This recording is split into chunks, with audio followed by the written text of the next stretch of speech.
Assalamualaikum warahmatullahi wabarakatuh. Nah, pada kesempatan kali ini kita akan membahas tentang partikel penyusun benda dan makhluk hidup. Atau nih bendanya benda mati ya, ini benda mati. Nah, sekarang gini, kalau kita pingin apa ya namanya tuh, kita ambilin satu-satu, sesuatu hal yang paling kecil penyusun makhluk hidup atau benda. Kira-kira apa ya? Nah, kalau kita misalkan di sini ada manusia ya. Nah, manusia ini kan pasti dia ada tersusun oleh banyak sesuatu yang kita nggak tahu apa gitu ya. Nah, nanti kalau kalau kita ambil partikel paling kecil penyusunnya, maka nanti kita akan bertemu yang namanya atom, gitu ya, atom, gitu. Jadi antara manusia yang sebagai makhluk hidup dan benda-benda mati itu tersusun oleh hal yang sama, yaitu atom, gitu ya. Jadi atom ini menyusun segala yang itu bermateri atau yang bermassa, gitu. Jadi atom ini membentuk sesuatu yang bermassa, gitu. Nah, atom itu berasal dari dua kata, yaitu adalah A dan tomos, gitu ya. Di mana A itu artinya adalah tidak bisa, kalau tomos itu artinya adalah dibagi. Jadi atom itu kalau secara bahasa berarti tidak bisa dibagi lagi. Kita kan ngebagi-bagi partikel terus gitu kan sampai yang paling kecil. Misalkan di sini kita punya apa ya? Misalkan kita punya roti. Roti ini kita potong-potong, kita potong lagi, kita potong lagi, kita cari paling kecil. Nah, kalau kita terus sabar motong roti itu hingga yang paling kecil, maka kita akan menemukan yang namanya atom gitu ya. Kalau kita sabar, tapi kalau kita nggak sabar ya nggak akan dapat gitu ya. Dan kesabarannya sangat tinggi sekali gitu. Jadi atom ini adalah suatu penyusun benda atau makhluk hidup gitu ya. Nah, lalu atom ini tuh ternyata ilmuwan itu tuh mencoba untuk mencari tahu bentuk atom itu seperti apa gitu ya. Dulu mereka itu mencari bentuk atom, ternyata mereka tuh menemukan kalau orang-orang ya dulu ya, Demokritus misalkan. Demokritus itu mengemukakan bahwa gini, pasti ada suatu partikel yang sangat kecil gitu ya. Dia tuh beranggapan bahwa pasti ada partikel yang sangat kecil gitu. Pasti ada gitu ya. Pasti ada partikel yang sangat kecil. Nah, dia menggagas nama atom gitu ya. Kan atomos A sama atomos itu adalah bahasa Yunani dan Demokritus itu adalah orang Yunani gitu ya. Jadi asal katanya itu berasal dari si Demokritus ini.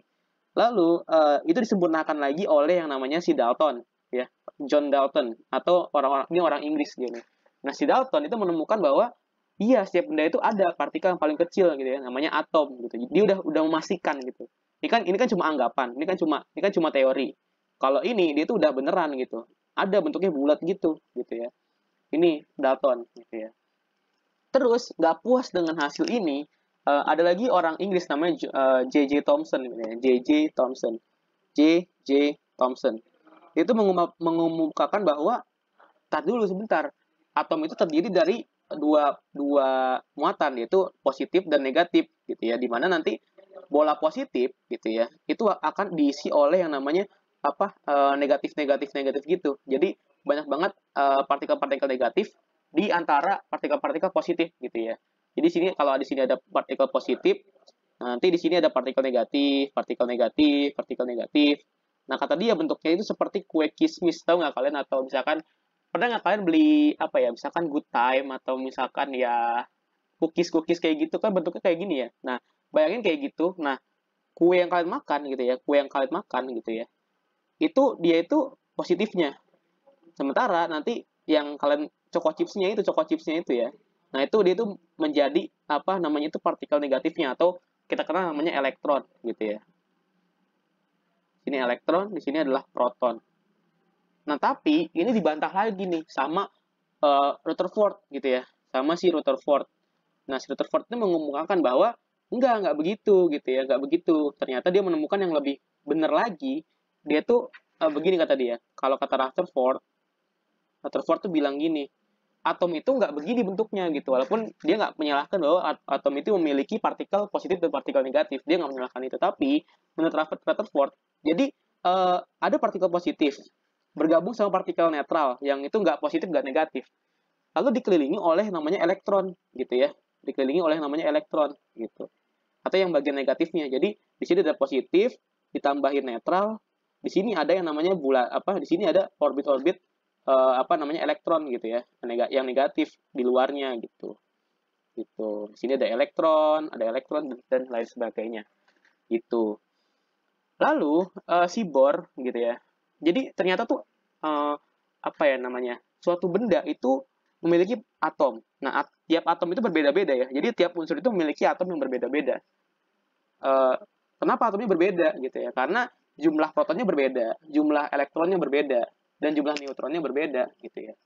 Jadi setiap benda itu memiliki apa proton dan neutron yang berbeda, proton, neutron dan elektron yang berbeda-beda. Nah itu makanya setiap benda itu di apa lambangkan dengan suatu unsur gitu ya. Jadi di sini misalkan di sini ada A gitu ya. Di sini ada 18, di sini ada 16. Itu berarti dia itu memiliki 16 proton dan elektron gitu ya. 16 proton dan 16 elektron gitu ya. Tapi selain itu dia juga punya 18 ini adalah total proton plus neutron gitu ya. Jadi kalau protonnya di sini 16, maka itu memiliki neutron 2 gitu ya. Gitu. Jadi nanti A itu misalkan di sini ada nomornya misalkan X gitu. Di sini nomornya Y. Maka X itu adalah nomor massa gitu ya, nomor massa yang itu sama dengan jumlah proton ditambah sama jumlah neutron gitu ya. Nah, kalau yang Y itu sama dengan nomor apa ya? Nomor atom. Iya, nomor atom. Nomor atom. Ya, yang ini sama dengan jumlah proton sama dengan jumlah elektron gitu ya. Nah, setiap benda kalau dia itu bukan ion, maka dia itu memiliki jumlah proton dan jumlah elektron yang sama gitu ya. Kecuali kalau dia itu adalah ion gitu ya. Apa itu maksudnya ion? Misalnya kita punya suatu partikel ion. Misalkan kita punya Ca2+ gitu ya. Di sini kita punya ion nih. Apa itu Ca2+ gitu ya? Nah, Ca2+ itu bukan berarti protonnya tambahin 2 ya, bukan. Bukan plus 2 proton, bukan. Tapi elektronnya berkurang gitu ya. Jadi elektronnya berkurang. Nah, karena elektronnya berkurang, berarti kan jumlah protonnya kan lebih banyak ya kan. Jadi berkurang 2 elektron gitu ya. Jadi kalau misalkan kita punya benda nih, misalkan dia itu X gitu ya. Dengan misalkan protonnya sama dengan 20 dan elektronnya 20 misalkan. Terus gitu kita ilangin apa namanya? Kita ilangin nih apa namanya? Elektronnya. Misalkan kita ilangin 2 gitu ya. Jadi 18 doang. Maka nanti dia itu akan menjadi plus gitu ya. Kan protonnya tetap 20 nih. Nah, 20 nanti kalau dikurang 12 kan, kalau 20 dikurang 18 kan jadinya kan plus 2 kan. Jadinya X 2 plus. Tuh, jadi dia tuh kehilangan 2 elektron gitu ya. Nah, kalau misalkan kalau misalkan gini gimana? X 3 min. Artinya apa? Artinya baru elektronnya bertambah 3 gitu ya. Baru elektronnya bertambah 3. Jadi elektronnya 23, sementara protonnya itu cuma 20 gitu. Nah, ini baru nih. Kalau dia 3 min, baru dia itu pertambahan gitu ya. Jadi proton itu nggak bisa berpindah. Yang bisa berpindah itu adalah si elektronnya gitu ya. Gitu. Jadi protonnya kan di tengah, soalnya kan protonnya di tengah-tengah kan. Protonnya di tengah-tengah sama neutronnya. Sementara elektronnya itu di luar gitu. Makanya yang bisa pindah itu cuma si protonnya aja gitu ya. Oke, kira-kira gitu ya pembahasan kita pada hari ini gitu. Nah, kita juga bisa ngebahas hal yang lain. Misalnya kita nggak bisa ngebahas yang namanya konfigurasi elektron gitu ya. Konfigurasi elektron. Konfigurasi elektron gitu ya. Jadi ternyata elektron itu tidak disusun satu-satu gitu ya. Jadi misalkan di sini ada plus, ada minus, ada neutron yang di satu elektron nggak gitu ya. Nah, sementara kita tuh kalau kita mau belajar ternyata tuh caranya tuh nggak begitu gitu. Gimana tuh caranya biar kita bisa tahu gitu ya. Jadi kita bisa tahu gimana caranya kita mengkonfigurasikan elektron. Misalnya kita punya suatu partikel misalkan A, misalkan dia memiliki 29 elektron gitu ya. Nah, kita akan ngebaginya ke beberapa kulit gitu ya. Nah, di kulit pertama atau di N sama dengan 1, dia itu memiliki kapasitas elektronnya itu cuma 2N kuadrat. Artinya kalau N sama dengan 1, berarti kan kulitnya yang pertama ya. Maka 2 dikali 1. Maka di kulit pertama dia cuma menampung 2. Maka ini kalau kita buat konfigurasi elektronnya, maka di sini cuma 2. Di kulit pertama dia cuma 2. Kalau misalkan N sama dengan 2 gimana? Nah, kalau N sama dengan 2 berarti kan E sama dengan 2N kuadrat sama dengan 2 dikali 2 kuadrat kan. Artinya 2 kali 4 sama dengan 8. Nah, ini kan di sini kan udah berkurang 2 kan. Dasarnya dikurangi 8 gitu. Kurangi 8 karena kan di kulit 2 mampu menampung 8 gitu ya. Kalau N sama dengan 3 gimana? Kalau N sama dengan 3 berarti E sama dengan 2 dikali sama N gitu ya. N 2 dikali 3 kuadrat sama dengan 18 gitu ya. Bisa nggak nampung 18 lagi dia? Bisa gitu ya. Dia bisa nampung 18 lagi gitu. 28, 18. Nah, kalau sampai di sini kan 28 kan. Berarti kan sisa 1. Maka di kulit terluar itu memiliki 1 elektron gitu. Gitu. Jadi caranya gitu ya. Tapi kalau misalkan dia bukan 29 gimana? Kalau misalkan dia itu berapa ya? Misalkan dia itu nggak 29 ya. Misalkan dia itu yang lain gitu. Misalkan dia berapa ya? 30 eh 29 tambah 9 38 misalkan. Kalau 38 gimana? Ya udah, ini kan 28 18 kan. Udah pas kan. Nah, terus berarti kan di sini ada sisa berapa? Kan 28. 38 dikurang 28 berapa? 10 gitu ya, 10. Nah, sebenarnya kan di sini kan kulitnya kan kulit keberapa? 1, 2, 3, 4 kan. Kulit keempat berarti kan maksimal dia itu bisa nampung 2 kali 4 kuadrat artinya 32. Sementara cuma sisa 10. Lalu gimana? Nah, kalau kita turunin jadi dari kulit keempat jadi kulit ketiga. Jadinya kan adalah 2n kuadrat berarti kan 2 kali 3 kuadrat kan. Berarti kan 8 gitu ya. Kita turunin ke 8. Nah, ternyata bisa kalau 8 kan. 8. Nah, habis 8 baru di sini sisa berapa?